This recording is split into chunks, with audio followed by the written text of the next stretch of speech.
په دې وروستیو کې په هیواد کې د کانګو تبې پر ناروغۍ د اخته کسانو شمیر زیات شوی دی. د پلازمینې کابل په انتاني روغتون کې هره ورځ د لسو په شاوخوا کې پر کانګو ناروغۍ اخته کسان بستر کیږي چې د ډیرو روغتیایي وضعیت د اندېښنې وړ بلل کیږي. 7 ورځې کېږي زه همداسې ناروغ یم. غوا مې حلاله کړه، خپل لاس مې خوږ کړ، وروسته له هغه مې زړه بېحاله شو، فشار او تبه راباندې راغله، بیا پر ځان نه یم پوه سوی. اوس دلته انتاني روغتون کې بستر یم. در مدت 7 روز میشه که مریضی است. دا مې ورور دی، شاوخوا 7 ورځې کېږي ناروغ دی. 3 ورځې کور او 4 ورځې کېږي روغتون کې دی.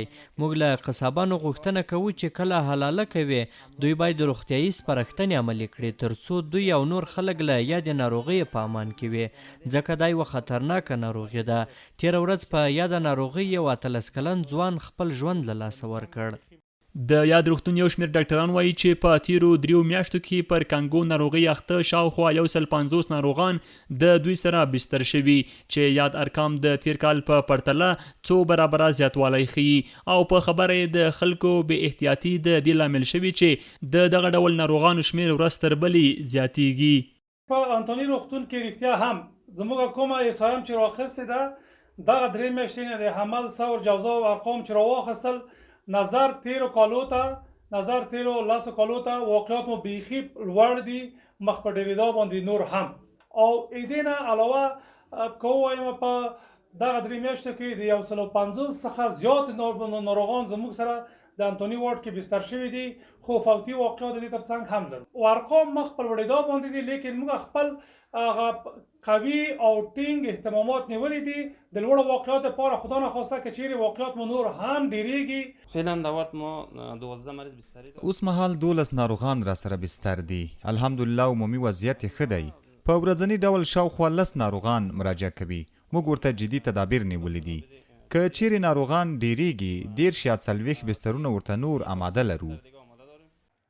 په ورته مهال بیا د لوی اختر پر رسیدو سره چې ډیری خلک پکې د قرباني لپاره څاروي اخلي، د کرنې او بولګولو او مالدارۍ وزارت لخوا د کانګو ناروغۍ د مخنیوي لپاره په پلازمینه کابل کې د عامه پوهاوي پروګرام پیل شو چې ژر تر ژره به په ټول هیواد کې پلی شي. د یاد وزارت چارواکي زیاتوي چې د یادې ناروغۍ مخنیوی د دوی دنده او دوی د مخنیوي په برخه کې لازم اقدامات په نظر کې نیولي دي.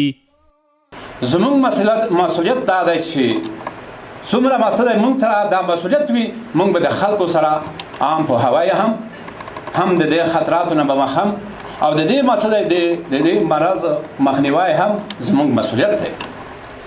ما پروګرام امروز را که ما زموږ د نننۍ پرانیست غونډې موخه د کنې د له منځه وړلو پر وړاندې مبارزه ده او هم د یادې ناروغۍ څخه د ځان ساتنې لپاره عامه پوهاوی دی. موږ او تاسو ټولو ته معلومه ده چې کانګو یوه خطرناکه ویروسي ناروغي ده. زموږ د عامې روغتیا لپاره کنه هم د دې ناروغۍ پیدا کوونکې هم انتقالوونکې ده چې دا ناروغي د کنې په واسطه انسان ته بیا د حیواني محصولاتو لخوا چې په یادې ناروغۍ اخته وي نورو ته انتقال شي.